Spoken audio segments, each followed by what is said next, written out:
ಆಸರೆ animal trust ಹಾಗೂ ಆಪದ್ ಬಾಂಧವ ಸಮಾಜ ಸೇವಾ ಸಂಘ ಸುರತ್ಕಲ್ ಇದರ ವತಿಯಿಂದ ರೇಬಿಸ್ ವ್ಯಾಕ್ಸಿನೇಷನ್ ಹಾಗೂ ದೇಸಿ ನಾಯಿಗಳ ದತ್ತು ಸ್ವೀಕಾರ ಕಾರ್ಯಕ್ರಮವು ಸುರತ್ಕಲ್ ಹಿಂದೂ ವಿದ್ಯಾದಾಯನಿ ಸಂಕೀರ್ಣದಲ್ಲಿ ಜರುಗಿತು.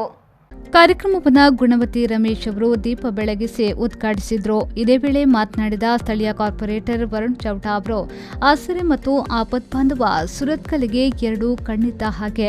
ಲಾಕ್ಡೌನ್ ಸಂದರ್ಭದಲ್ಲಿ ನಿರಂತರವಾಗಿ ಬೀದಿ ನಾಯಿಗಳಿಗೆ ಆಹಾರ ಹಾಕುವ ಕೆಲಸವನ್ನ ಮಾಡುತ್ತಿದ್ರು.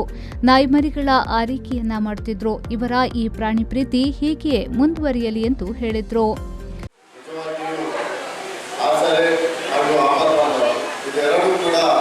ಸುರತ್ಕಲ್ನಲ್ಲಿ ಎರಡು ಕಣ್ಣಿದ್ದಾಗಿ ಅಂತ ಹೇಳ್ಬೋದು.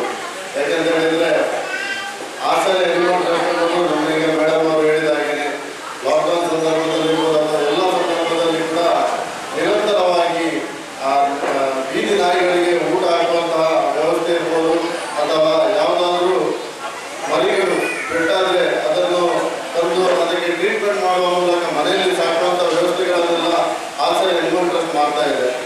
ಇನ್ನೊಂದು ಕಡೆ ಆಪತ್ ಬಾಂಧವ ಸಮಾಜ ಸೇವಾ ಇವರ ಬಗ್ಗೆ ಮಾತಾಡಬೇಕಂತೇನಿಲ್ಲ. ಯಾಕಂತ ಹೇಳಿದ್ರೆ ಈ ಸುರತ್ಕಲ್ನಲ್ಲಿ ಆಪತ್ ಬಾಂಧವ ಉಮೇಶ್ ಅಂತ ಹೇಳೋದಕ್ಕಿಂತ ಆಪತ್ ಬಾಂಧವ ಅಂತಾನೆ ಹೇಳೋದು ಜಾಸ್ತಿ. ಅನಂತರ ಆಪತ್ ಬಾಂಧವ ಸಮಾಜ ಸೇವಾ ಸಂಘದ ಸ್ಥಾಪಕಾಧ್ಯಕ್ಷರಾದ ಉಮೇಶ್ ದೇವಾಡಿಕಾಪ್ರು ಮಾತನಾಡಿ, ಸುರತ್ಕಲ್ ಭಾಗದಲ್ಲಿ ಮೂಕ ಪ್ರಾಣಿಗಳಿಗೆ ಆಹಾರವನ್ನ ನೀಡಿ ಅದರ ಹಸಿವನ್ನ ನೀಗಿಸುವ ಕಾರ್ಯವನ್ನ ಸಾಕ್ಷಿಯವರು ಮಾಡುತ್ತಿದ್ದು ನಿಜಕ್ಕೂ ಶ್ಲಾಘನೀಯ ಎಂದು ಹೇಳಿದರು. ಇಂಥ ಕೆಲಸವನ್ನು ಮಾಡಿದ್ರೆ ತುಂಬ ಬಹಳ ಸಂತೋಷದ ವಿಷಯ.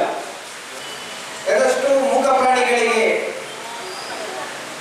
ಹಸಿವಿನ ಹೊತ್ತಲ್ಲಿ ಅನ್ನ ನೀಡುತ್ತಾ ಆ ನಾಯಿಗಳಿಗೆ ಒಂದು ಅನ್ನಪೂರ್ಣ ಎಂದು ಹೇಳಬೇಕು ಇವರು.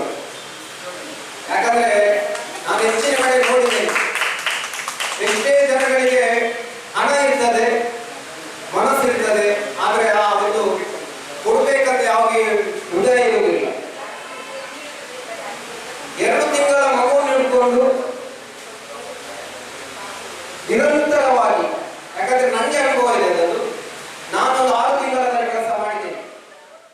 ಈ ಸಂದರ್ಭದಲ್ಲಿ ಪ್ರಶಾಂತ್ ಕುಮಾರ್ ಪೈ, ಸಂಜಯ್ ಚೌಹಾನ್, ರಾಜೇಶ್ ಹೊಸಬೆಟ್ಟು, ಕರುಣಾಕರ್ ಎಸ್ ಕೋಟ್ಯಾನ್, ಉಮೇಶ್ ಶೆಡ್ಯ, ಸಾಕ್ಷಿ ಸುನಿಲ್ ಕಾಮತ್, ಪೂಜಾ, ಡಾಕ್ಟರ್ ವಿಶ್ವರಾಧ್ಯ ಕಿನ್ನಿಗೋಳೆ ಉಪಸ್ಥಿತರಿದ್ದರು.